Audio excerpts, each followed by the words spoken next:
So today I am hoping to find some clarity to the situation. I'm not going to call it anything else right now. With my great-grandfather, Jesse Uppercue. I'm meeting with criminal justice historian David Walcott, who's asked an archivist to pull some documents about the murder. I really want to know if my great-grandfather actually committed this crime, and if so, what his motive might have been. I found this article. I actually can't tell him what actually happened. I mean, he tells a story of someone retreating from the room. Why did they choose to arrest him? It seems like the police are not believing your great-grandfather's story about a man being in a room and running out. Instead, it seems like Jesse Uppercue had the means and the opportunity to have killed her, and he was the one there, so they're focusing on him in the investigation, and they've chosen to arrest him. Okay. Let's take a look at some newspapers and try to figure out what exactly happened. Right. Baltimore Sun, July through December 1872. Okay, so it's a real newspaper, wow. This is the old-fashioned way. So your article is August 28th. Yeah. Let's look for August 29th or 30th or 31st. 29th, Friday morning, August 30th. Saturday morning, August 31st. Oh, okay, I found something. The Lombard Street homicide. Further particulars in the case, the will of the murdered lady. This will, which is the second one executed by the deceased, was found at the house where the murder was committed. So that means that this is her second will? So she has rewritten her will? Right. Why would you rewrite your will? I mean, we might be able to learn more from the rest of the article about that. It is learned that both the wills mentioned were executed on the one day, July 26th, 1872, under the following circumstances, a month before this murder. Yes, it seems that way. On the day named, the young man, my great-grandfather, summoned Mr. Bannon to the old lady's house, where she desired to be left alone with the lawyer. This person, Bannon... He's the lawyer for the aunt who was killed. Okay. A will was drawn.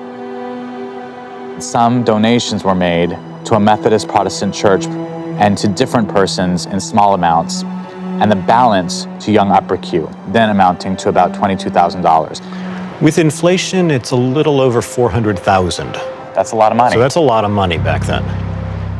The young Uppercue insisted upon a reading of the will and indicated dissatisfaction with the church donation. He induced the aunt to have another drawn, in which these donations were abandoned.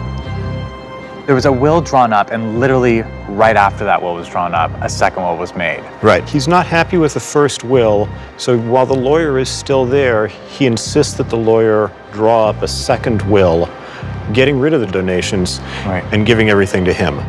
That's crazy. I was actually wondering, about a motive, a possible motive for this murder, and now, I'm getting information about money and a lot of money. I'm wondering if in court documents, if it does get to the bottom of this. Well, let's look at the records from the Baltimore courts. Okay. September term, 1872. Oh my gosh. So at the front, there's an index. Oh, thank God. Uppercue. Page 74. So page 74. Here it is. This is the state of Maryland versus Jesse W. Uppercue. October 4th, 1872. What would this be? Plea non culp. Not culpable in Latin, or not guilty. And what's all this? So this is all the witnesses that come. There's so many people. So the left side here is the prosecution witnesses, and then the right side is the defense witness. Oh, wow. And it's about an equal amount of people. Right. It's largely a circumstantial case. He's arrested because he has the means, the opportunity, and apparently a motive. Right. But his character becomes one of the deciding factors. December 16th. So after a 2-week trial, it says jury not being able to agree in discharge. Is discharged. Is discharged, which means that they couldn't decide the case. Right. It means we have what's called a hung jury, that they just couldn't reach a conclusion. Right. Wow.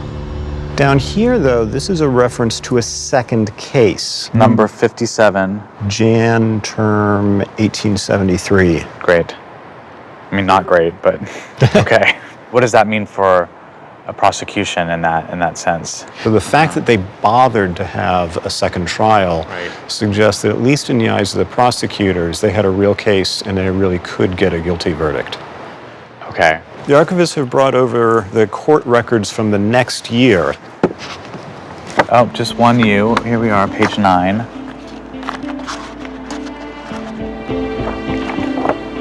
Okay. Here's the second trial. Then March 6, 1873. Verdict. Not guilty. He's found not guilty. And once he's found not guilty, it's done. The prosecutors can't bring it back again. They closed the case. It was done. It's in his past now. Right. Wow. Okay. Do we know if he got the inheritance? There's no documentation that I've been able to find. Okay. I'm kind of still in a place of unease with how I feel about my great-grandfather right now. I do feel like if I was sitting on that jury, I would have a hard time really calling him innocent. But I'm wondering what happens after he walks away a free man. We need to find the next place he shows up in the historical records, which might be the next census in 1880. Okay. The way to find that is to try to look for it on ancestry.com. Great.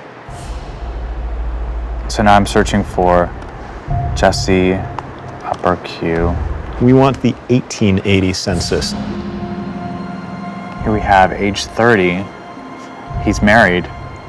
Spouse's name, L.I. upper Q. So that's not my great-grandmother. There was obviously a family before my great-grandmother. So if he walked away a free man at age of 23, he must have married her right away because they have a 6-year-old daughter. And it looks like there's 2 more kids there too. These are people I've never heard of. This was a whole life he had before he met my great-grandma. Inhabitants of Evanston in the county of Cook, state of Illinois. I don't know what happened with this family. I don't know where. Looks like the next destination is going to be Evanston, Illinois, to find out what happened there. Yeah, I figured. Going through that article about the days after my great-grandfather's arrest was terrifying. I mean, you're afraid to read the next paragraph, but you want to get to it so quickly and just absorb as much information as you can. I have mixed emotions about my great-grandfather right now. It's hard when you receive this type of information to not step back and start judging. All of a sudden, there's this other family that I didn't know anything about. It all seems very, very gray, and I'm looking for some clarity in that portion of his life.